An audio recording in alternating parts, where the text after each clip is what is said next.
Haake. I think most of you guys here know me. If you don't, I have a business, Taylor Lynn Studios. I'm actually a metalsmith. I make jewelry, custom jewelry out of 14 karat gold and sterling silver. And I know that has nothing to do with herbalism, but I definitely fit in the whole category of living a traditional lifestyle, eating traditional foods. And so when I found Western Price, I was like, I really fit in here. So along with kind of all of that, I just over time really start to become obsessed with herbs and wanting to learn more about them. It really kind of all started for me. I have these wild roses that grow in the ditch in front of my house. Sorry if you guys heard me talk about this online for people that follow me, because I'm always amazed by them. These wild roses come up every year. They were not planted there. We do not spray in this part of the ditch or anything, so they're safe and everything. But I couldn't believe when they first started coming up just how fragrant these roses were, and that they're so vibrant. And at this time in my life, this was years ago when they first started coming up, and I just at that time was already drinking quite a bit of herbal teas. And I'm embarrassed to say now, I was drinking a lot of Tivana teas. I don't know, Tivana is owned by Starbucks, and they used to have these beautiful big Tivana stores. If anybody ever been to them, they are very magical. They have a beautiful aesthetic. You walk in, they'd have a whole just like wall of teas behind the cash register, and like if you ask to smell anything, they would waft the smell to you. And now I know that they smell so good and taste so good because they had so many artificial fragrances and flavorings to it. So they're definitely not very good. The stores are closed now, but you can still get the products like at Walmart, but I would not recommend them. But at the time, I liked a lot of floral teas, and so I wanted to know if these roses that were in front of my house, if I could make tea out of them. So what I could find online, they were edible, so I brought some inside, I made myself a cup of tea, and I was shocked actually that immediately I just felt happier. I felt like my whole mood was lifted. So I started to I looked up then what roses were all good for, and I was really surprised when one of the very first things that I looked up was it was mood boosting. And I couldn't believe that I really felt that. So that was kind of my first kind of big moment. I just couldn't believe I could go out in my yard, pick something that was growing wild, and bring it inside and physically make myself feel better. So I was also surprised in that they were also stress relieving, rich in vitamin C, D, E, and A, immune boosting, antibacterial, anti-inflammation. It's also an aphrodisiac. It's also pain relieving. At the time too, I knew they were really good for your skin, because it's kind of like the height. All of a sudden, people were using a lot of rose water as toners for their face. But after I found out that they're so good for you, I was kind of confused, like why are people also not drinking the rose water, instead of just putting it on their face. But I think like this, with me looking at the roses, a lot of people start to look up different herbs, and sometimes the list looks kind of crazy. It's like, oh, it says, that it can prevent cancer, it's, anti-inflammatory, antifungal, antimicrobial, it just sounds like too good to be true. So I think a lot of people right away are just like, okay, like, do they really work? I also get a lot of, all that hocus pocus or that witchcraft, and I know this because people say it to my face, and I don't know what witches really have to do with eating plants and being healthy, but somehow that got tied in and made it sound a little bit crazier than what it is, I guess. But asking the question, do herbs really work? I honestly feel like it's kind of a silly question, because of course herbs work. We know they do, because most of our powerful drugs come from plants. Like morphine, one of the most powerful drugs that are out there, comes from opium, the poppy plant. So 70% of our drugs come from plant sources. Most drugs are derived from plants that are considered poisonous. This is interesting, but it's just because a lot of plants that are poisonous, when using it to make a drug, it gives a faster, more acute response from the body, so that can be very helpful in drug making. Like the drug digoxin, I believe you pronounce it. Yeah, I think they still use it in hospitals. Oh yeah, yeah, it's used in heart failure, but it's made from the plant foxglove, which people have, in their gardens and stuff, their landscaping. But yeah, it's a poisonous plant. So pharmaceuticals are derived from a single phytochemical isolated from a plant. They work by turning on or turning off a specific enzyme or mimicking different signal agents in the body. The The single phytochemical is then often chemically manipulated to further increase its potency and then is synthetically produced in mass scale. So when they do all this synthetic manipulation, then that's what it makes it more foreign to our bodies. It's going to make it harder for your liver to digest or to metabolize, making it more toxic for your body. Thank you. So I forgot one of the teas that I made for you guys, and my husband was so nice to bring it for you guys so you could try it when we're all done here. But, sorry.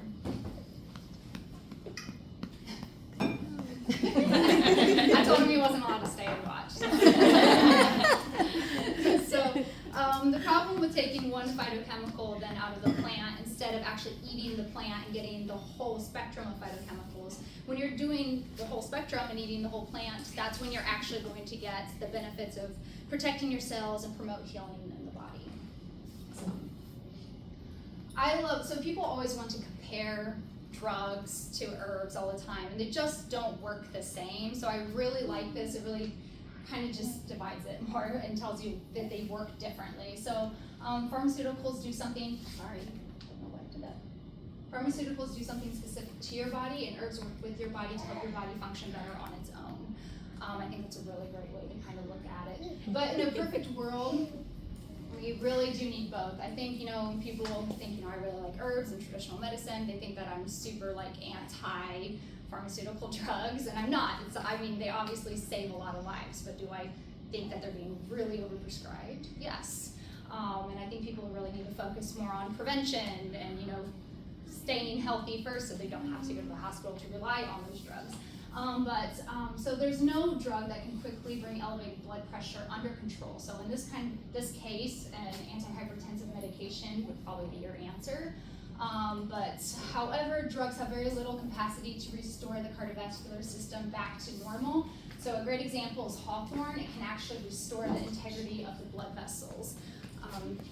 So the cool thing about hawthorn, and there was actually a study in 2018 that revealed that hawthorn was also associated with efficient heart contractions, reduction of irregular heartbeats, improved in coronary artery blood flow, improved exercise tolerance, and normalization of blood pressure. So we know that that's great for your whole cardiovascular system, but then they also in the study found that it also protects the stomach lining and supports normal digestion, provides anti-inflammation properties, and promotes calming effect on the whole nervous system.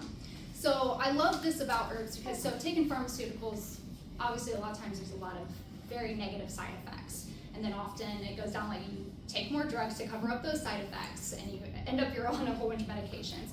The great thing about taking herbs is that a lot of times there ends up being kind of positive side effects that you might take it for one thing, but then it really helps with another. So I had this happen with myself too. I've struggled with acne on and off my entire adult life, and a few months ago I just had the worst acne I've ever had. It's all along my chin, down my neck. Thought maybe just more hormonal acne. Thought possibly testosterone's too high.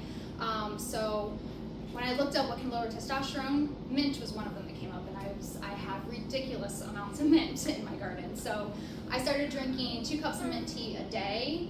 And I did not plan this, but it just happened to also be the week before my period. And when my period came, I was shocked because I had 0 cramping, and I was thinking back, I'm like, I also had 0 PMS symptoms. I didn't have any mood swings or irritability. So then I looked up, and of course, mint is very good for cramping and PMS. So it's one of those things that, maybe it didn't work for the, what you wanted it to work for, but you still get all the other benefits, for your whole body. So why do we want to bring more herbs into our lives? Like I just kind of touched on, in most cases, herbs are much safer than pharmaceuticals with less side effects. They are also anti-inflammatory, which is, I think, more important than ever since we live in a world where we are just surrounded by toxic chemicals. We're eating so many foods that are causing so much inflammation in our body, and 80% of diseases are caused by inflammation in the body. So we need to focus on eating more things, putting more things in our body that's going to fight all that inflammation. So the phytochemicals also reduce cell damage, overall improve your gut health. They're loaded with vitamins and minerals. And then some herbs are nervines or nervines, that help nourish and support your central nervous system.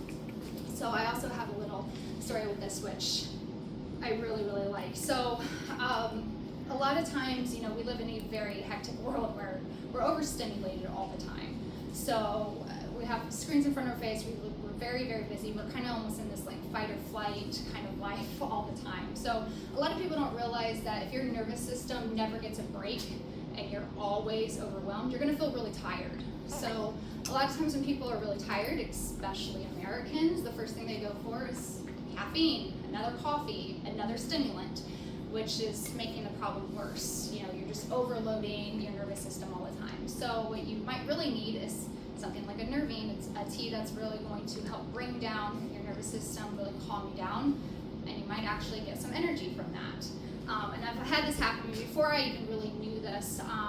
It was just like a week where I just had so much on my plate. I was so overwhelmed and busy, and I was so tired. I didn't have time to take a nap. It was in the middle of the afternoon. I would have probably just went for coffee, but it just didn't sound good. I sat down and made myself what I would consider like a sleepy tea, a tea that I know that really relaxes me, and I would normally drink it before I would go to bed. It was catnip and chamomile tea, one of my favorites. So I sat down and drank it, and it just really, really calmed me down. And then all of a sudden, it was like I just got this second wind of energy, and I just felt so much better. And I really do think that was the problem. I think I was just so overwhelmed that I just needed something to really calm me down. So, all right. So how to introduce more herbs into your life. I'm going to just touch on all of these to help give ideas, and because I think a lot of people know that they want to have more herbs in their life and eat more, but they just don't know what to do with them. They plant the plant outside, and then they just stop there and don't know what to do. So I'm just going to touch on all these. Each could be a class within its own, but the first one's the obvious one, and using fresh and dried herbs for culinary purposes. But I think even just going a step further and always just reminding yourself to add it. You know, as simple as making mashed potatoes or French fries. You know, sprinkling some dried parsley on top. Right there, you just added some extra vitamins and minerals to your meal. You're also making your food taste better too. So I mean, there's a bonus there. You know, I make a lot of chicken, so I use a ton of rosemary and lemon thyme. I like lemon thyme better than regular thyme, but those are also great for, you know, I make a lot of bone broth added to that, or beef. If you like making a lot more Italian foods, you know, maybe go with more basils and oregano. But yeah, just trying to add it more to your food. So tea is my absolute favorite, and if you get anything out of this today is that I desperately want people to start drinking more tea. I think in America, for some reason, it's just not as popular. It's so, you know, since the beginning of time, all over the world, everybody drinks all these herbal teas.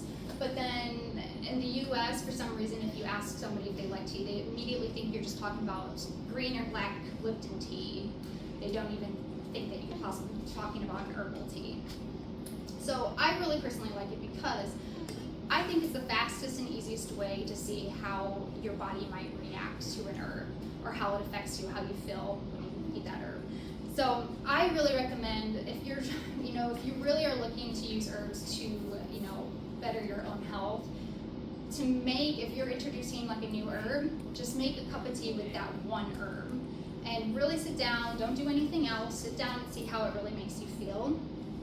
Because it's the best way to really find a way to almost treat yourself. If you know what certain herbs do to your body, then you know what to grab for if you're feeling a certain way. So sit down and think, you know, do you feel a little bit happier? Do you feel more relaxed? Do you feel maybe a little more clear-headed after you drink it?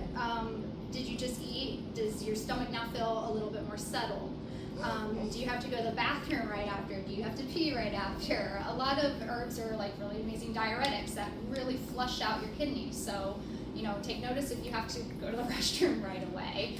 Or even if you do have to go to the bathroom right away, you know, if all of a sudden you are feeling very constipated or sluggish, that's going to be a good herb to go to, you know, so you can start, you know, figuring out better ways to treat yourself. If you know when you drink a cup of rosemary tea that it really kind of just helps you feel more clear-headed, if you have a lot of stuff to do and you got to focus, rosemary tea might be a great one to go for. So I'm going to do a slight just little tea demonstration because I find when I talk to people, they don't know how to make a simple cup of tea, they maybe want to. So I'm a big fan of these little tiny, like single serve teas here.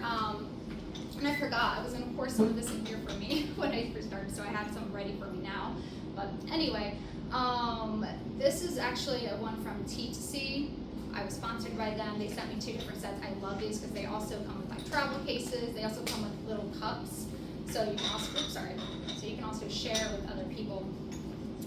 But I make a lot of tea for myself, so I really like these kind of, 8 ounce to 10 ounce kind of single cups. But you can also get just like all glass ones right on Amazon, very cheap, like $12, $13. But you just always want to be really mindful of what you're making tea in. So you glass, ceramic, or cast iron are going to be your best options for making tea. Always, of course, stay away from plastic. You don't want to put the hot water in plastic, and then you're basically getting all those plastic particles in your tea. And then you also want to pay attention to the tea bags too. A lot like you buy in the store, a lot of times those are plastic, or even if they look like they're paper, a lot of times they're still lined in plastic. So I'm a big fan of just having like fresh, just dried loose leaves that you can just pour in. So I'm gonna have also just hot tea for you guys. I have this chilled tea here too. But this is a tea scooper. This is specifically meant for scooping tea, but honestly, it's about the exact same size as a half a tablespoon. But I would typically, if you're doing dried herbs, maybe 1 scoop would be good for a cup of tea. If you're using fresh herbs, which I recommend, if you have fresh herbs in the garden, use those. They do not have to be dried to make tea. But you can just, like this, a bigger pot, I'm gonna do at least like 3 scoops in here. But, and then you wanna bring your water to, my rule is usually just about a boil, but not boiling. For using garden herbs, that's usually fine. Like it doesn't have to be super exact, but the only time you want to be really exact with your temperature of water and how long you're steeping is if you're making a black or green tea, because if you like steep green tea too long or the water's too hot, it'll be super bitter and it'll taste really gross.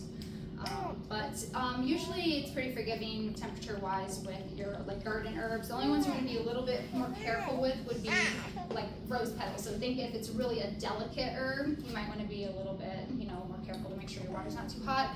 The only time you're going to use a really, really hot water and boil your herbs is if you are using like roots. So, any like really hardy herb, you're going to want to possibly boil them. But my rule is bring to about a boil. And then let it steep for about 10-15 minutes is fine. You can steep longer if you would like. 10-15 minutes at least. And you always want to make sure whatever you are making your tea in that you have a lid, because the essential oils that come out of the plant, that escapes into the steam. So you want to make sure that you're keeping all of that inside. So now, I do not condone smoking at all, or even marijuana, which I think people think so because I like herbs and marijuana is an herb. But I would be lying if I said that I, sometimes wish I smoked. I wish, when life gets hectic and you just want to step away, go outside, walk away from the kids and stuff, that it would be nice to have a cigarette. But that's what tea is to me, is that it's like anytime I'm feeling overwhelmed, exhausted, or just even feel upset stomach or anything, tea is what I go to. And I hope that people would use that as a tool too for themselves. I think it's great for kids too to get used to that, introducing kids to having tea if they're feeling upset or anything, to make a cup of tea. It can be so soothing and comforting. So that's my TED Talk on tea. We'll move on. Oh, sorry, I did not know this was skipping through the whole time. I'm sorry, guys. Oh, I have High Garden Tea is a really great source of herbal teas. She's somebody, you can follow her online too. She makes really informative videos. She does a lot of her mixtures of teas for different kind of health purposes and stuff. And she's really great. So if you really would like to get into drinking more herbal teas, but you don't have all the plants that you're growing, I know this is at a bad time of year too. It's like the end of the season and stuff too. High garden tea is one that I personally really like, and I think she's very trustworthy. All right, next is more into like medicine making. Why is this skipping? Sorry. So oxymels is one of the most like traditional ways of making medicine. This is back kind of the first ways that they would use to make medicine. So oxymel, I believe, is also like a Greek word that means vinegar and honey, but it's really simple actually to do. So let's say if you're making an oxymel, I actually have one here that this is actually, I make a cherry oxymel, but if you're using any kind of herbs, if you're using dried herbs, you want to fill it up about halfway. Fresh herbs, you want to fill it all the way up and really kind of pack them in there. And then you're going to want to do half honey and half vinegar, apple cider vinegar. And then you can just basically set it in a dark place out of the sun, a cool place, and you just whenever you think of it, give it a shake to make sure it's always getting mixed up really well and that all the herbs are going to be covered. But then after like 2 weeks, you strain out your herbs, and then what you're left with, your liquid, that's your oxymel. And for oxymels, since they're kind of sweet and vinegary, a lot of people actually like to make salad dressings with them. You can take it just like a medicine. If you've ever heard of fire cider, so a lot of herbalists make fire cider. That's a different oxymel too, and it's really quite pungent, but it's really good for your immune system. So you can always just take like a spoonful of that for medicine. What I like to do, so this is the cherry one that I make. Tart cherries are also really good to help you sleep at night. So I like to actually make like a little mocktail out of this, or like a little nightcap drink. Basically take 2 tablespoons of your oxymel, put it over ice, and then I put sparkling water over top of that, and you have like a little mocktail. It's just, instead of like, having a glass of wine or something after you eat, it's kind of a nice like substitute for that. But so the next step then would be a little bit more into serious medicine making. You're going to then make it more concentrated with using a high proof alcohol or a vegetable glycerin. So it's there's a lot of information that can be taught on this, because with certain herbs it might be better to use a high proof alcohol, and with other herbs it would be absolutely fine to use a glycerin. So if you're making it like for kids too, a lot of times you're not going to give your kid alcohol, so a lot of times that might be a good option to make one out of a vegetable glycerin. But it's the exact same thing that I just showed with the oxymel. You're going to fill your jar up with herbs, and you're going to pour the alcohol on top of it and fully cover it, let it sit for a few weeks, and you're going to shake it when you think about it. And then after a few weeks, you strain those herbs out, and what's left is your medicine. You can also keep making your medicine stronger. After you did that the first time, you can strain everything out and add new herbs to it and make it even stronger. So it's a way to make a really great strong medicine. But if, again, you don't have certain herbs that maybe you want to make tinctures out of it, or you're just not quite there yet in your herb journey, there's also Earthly Wellness is really a great one. I use a lot of their tinctures too. They have a lot of great ones, and they are actually very local. So they are from, their warehouse now is in Columbus, but the husband, I think, is originally from Dushler. So yeah, I actually just found that out. So her name, the wife's name is Kate TG. And she's really amazing. They have a lot of amazing information on their website too, a lot of free information. So, all right, so supplements. I also make a few different supplements too. Basically, you're just drying, after you dry your herbs, you're grinding them down to a powder, and you can encapsulate them. Or I wanted to show this picture too, because if you don't have a pill press, you can also just simply add a little bit of honey to your dried herbs and put it in a bottle and make your own pills too. Poultices. So this is making a paste with the herbs to heal a wound, rash, or other skin issues. And I'll be honest, I don't use a ton of poultices, but at the top there, so that's plantain, and plantain is like in everybody's yard. This is a broadleaf plantain. There's also narrow leaf plantain. Both work the same. But you can, as simple as like if you have really kind of any rash or a bug bite, anything that's itchy, bee sting, and you need to like get the stinger out. Plantain is really great for so many skin issues. And you can just simply mush it up in your own mouth if you want, especially if you're putting it on yourself. If you do not want to mush it up, you can use like pestle and mortar and really, grind it all up, add a little bit of honey and do it that way. Traditionally though, you can just mush it up in your mouth, put it on, put a wrap over it or a Band-Aid over it, leave it for several hours or even overnight. Really give the time for that medicine to kind of pull out any of the toxins out of the skin. The bottom picture there, that's fleabane. That's also a weed that you see everywhere. Fleabane is amazing to help stop bleeding.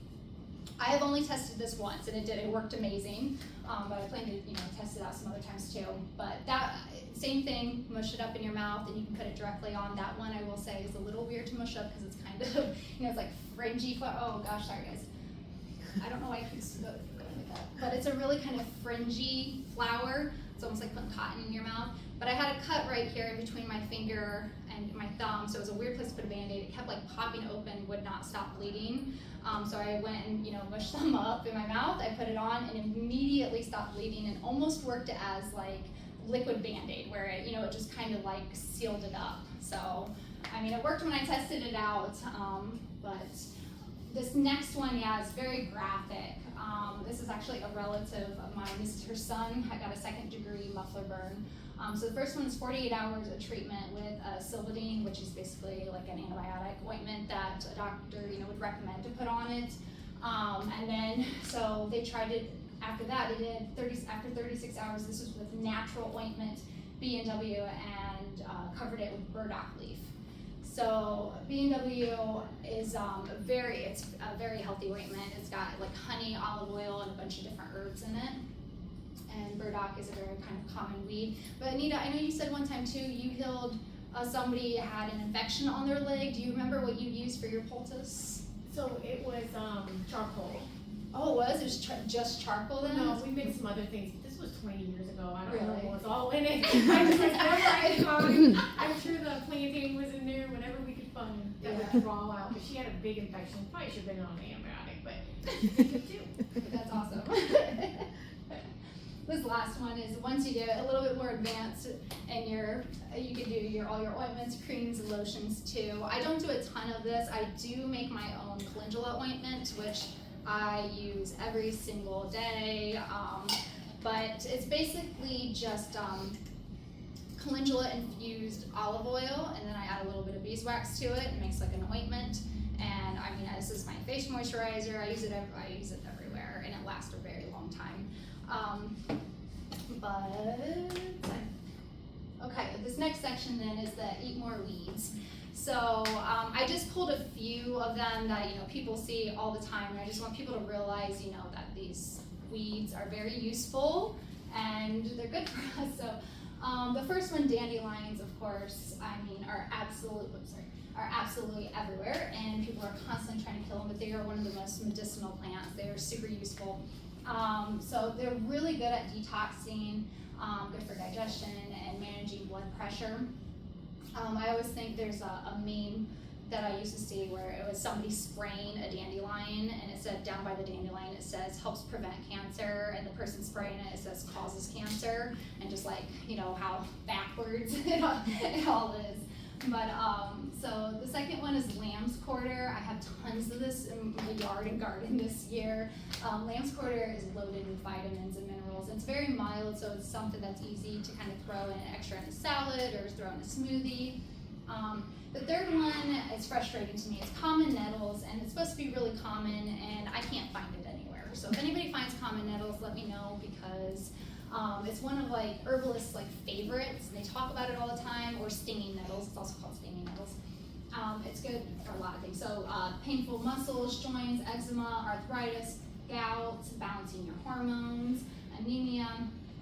So, and a lot of people love the taste of it for tea, and you can also just cook the leaves too. So apparently it's good. Haven't had it yet.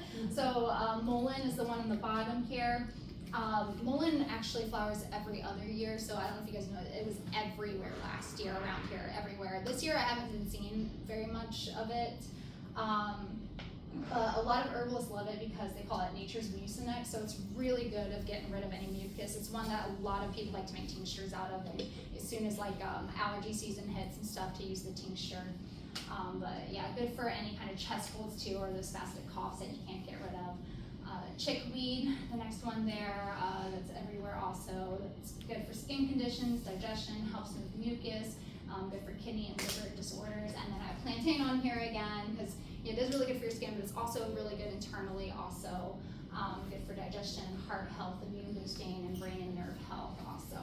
This next one, I just wanted to take one of these herbs and just show you how much nutrients and stuff is in them, because, so purslane is one that everybody's always pulling out of their garden constantly, and it usually has more nutrients in it than anything else in your garden.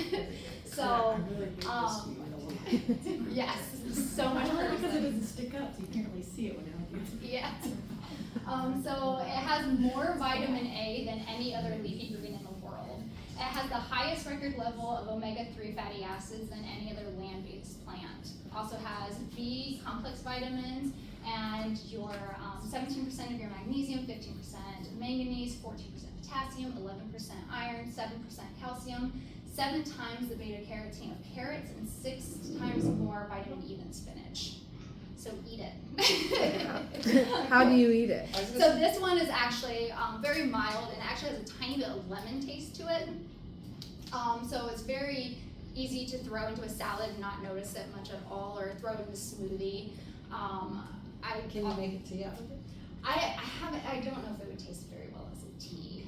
But I dry it and I put it in. Do you just use the leaves and not The the? whole thing is edible, but I do typically, when I dry it, I use the whole thing, but if I put it in a salad, I just put the leaves in, yeah. Yep.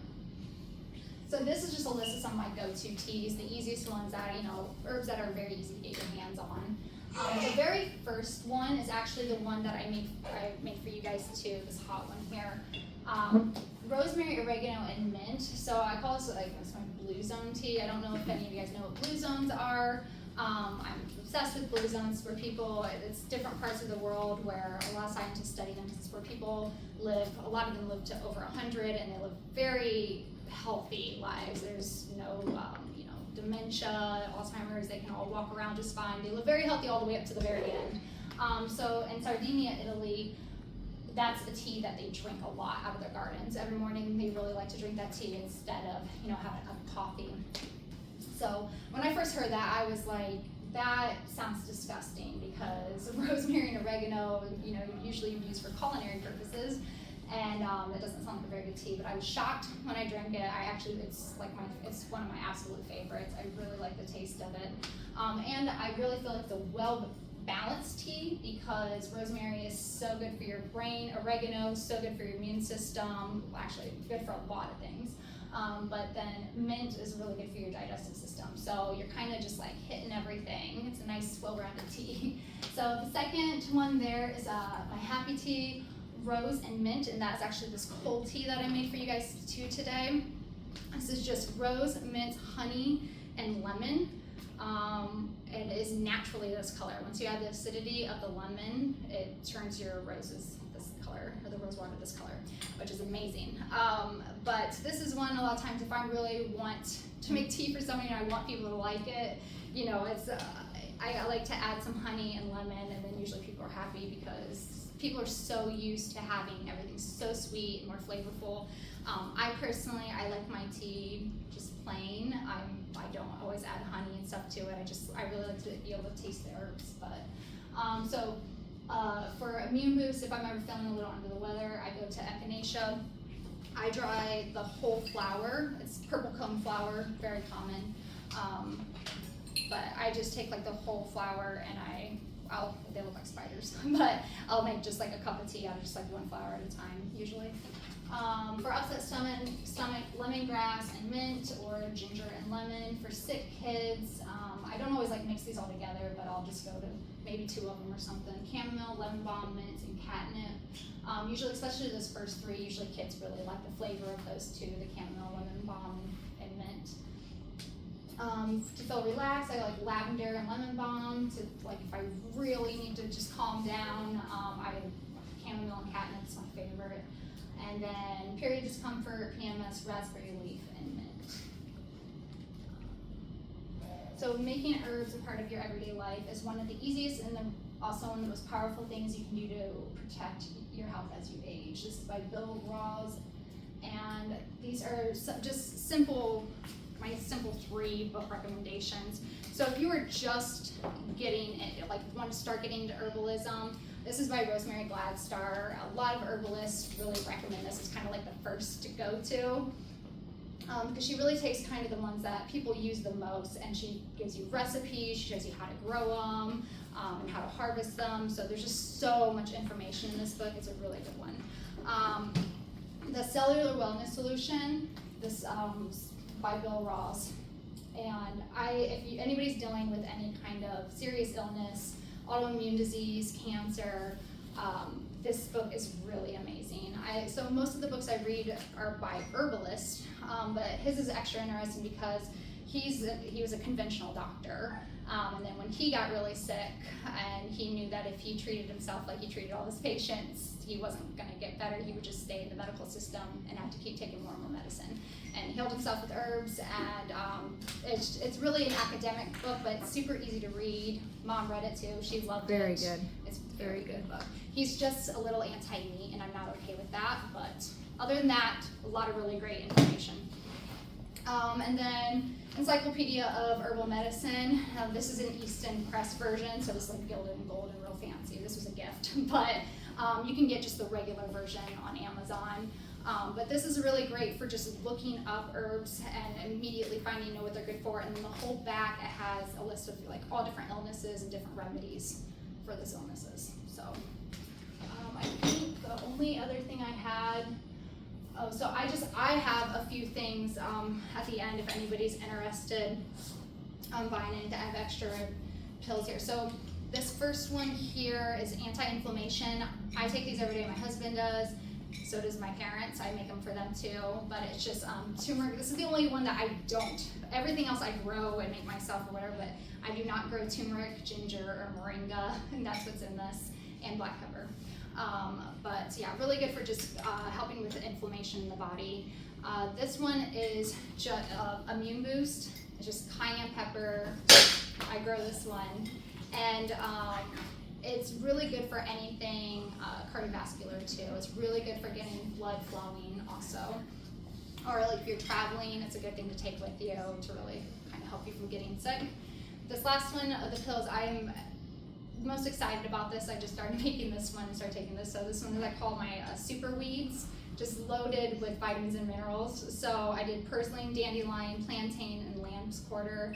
All very high in minerals and vitamins and good for fighting inflammation.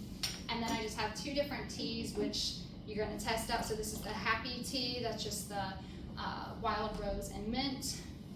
And then this is, I have 1 blue zone tea, which is the oregano, rosemary, and mint. So anybody have questions for me? Yes. This is where I struggle. I guess, do you always use a dehydrator or do you hang your? Yes, so I have tried, it's a really good question, because I have tried all the different methods. I've tried drying them in the oven, dehydrator, hanging them to dry. I by far like the dehydrator the best. I find in the oven it's very easy to accidentally burn your leaves because it gets a little too hot sometimes, or you might not have a low enough setting. Dehydrator I feel like does it at just the right temperature, and I feel like it keeps the most like freshness. So like these flowers, see how bright they still are? If I would have hung these and dried them, it would have lost tons of color, and I feel like you just seem to lose some nutrients. I also, a lot of times it's in the summer when you're doing it, and if you're hanging it and it's super humid, you kind of gotta worry about mold. If it's also hanging, there might get dust on it. I really, really prefer a dehydrator. And then how do you know whether to use like the flower or the leaf or the root? That's also where I struggle. Sometimes, I mean, you can usually. Can you really eat any part of it? I mean.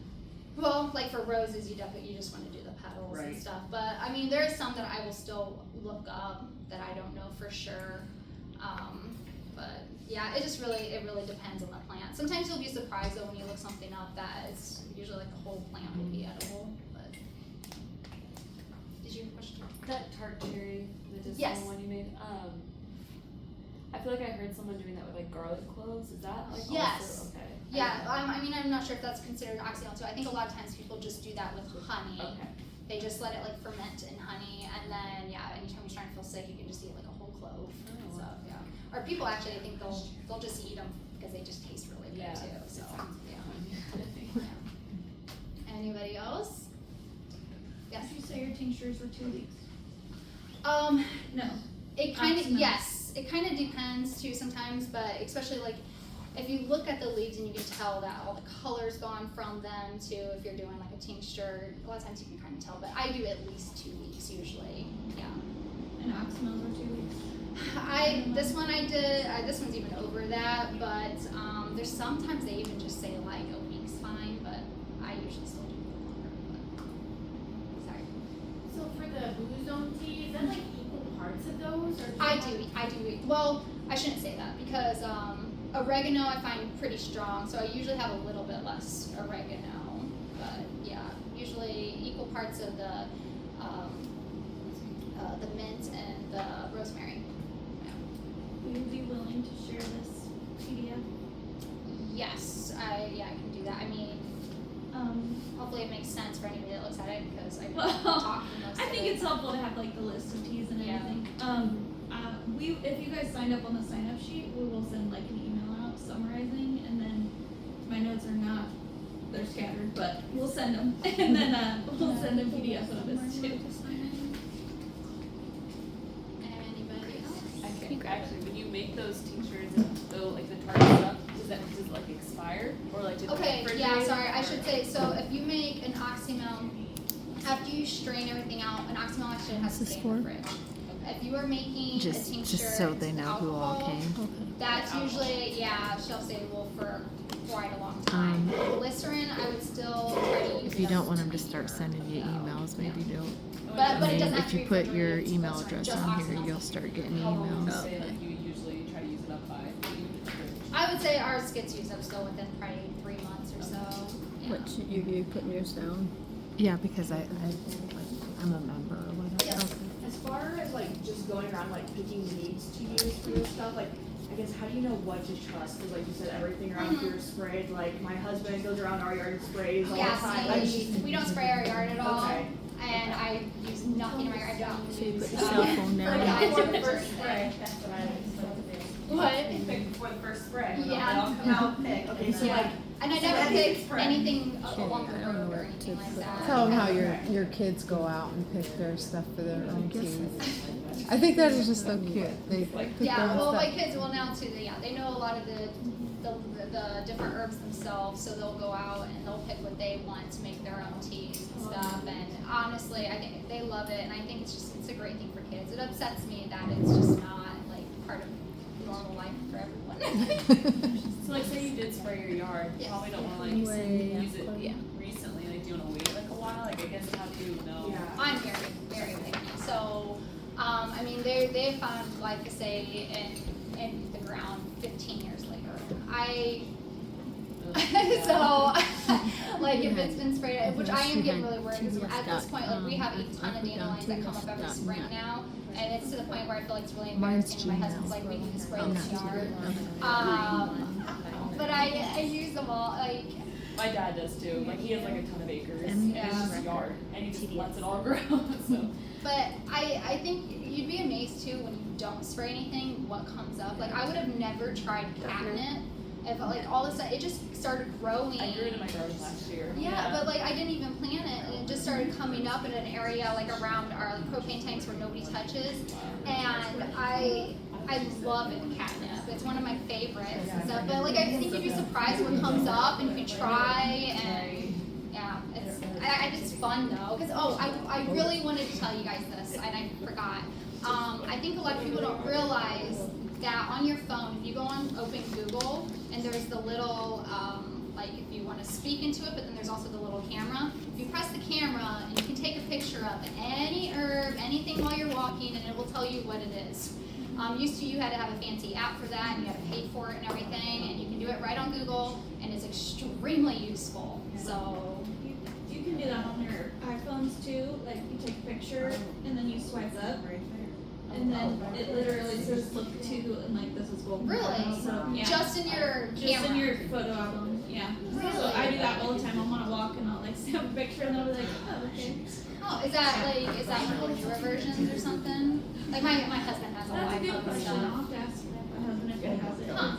Because I know, because he has an iPhone, but You're he supposed still to has write like our an names app. on these. I'm sure he doesn't know that, so. Okay, So I'm it's trying. nice. It's very good. Yes, that's very useful. Alright, but anybody is welcome to try these teas. I'm hoping this should definitely be ready. Oh man, I don't have something to set this on. Did you sign in then? I did something. We started with. I went over to the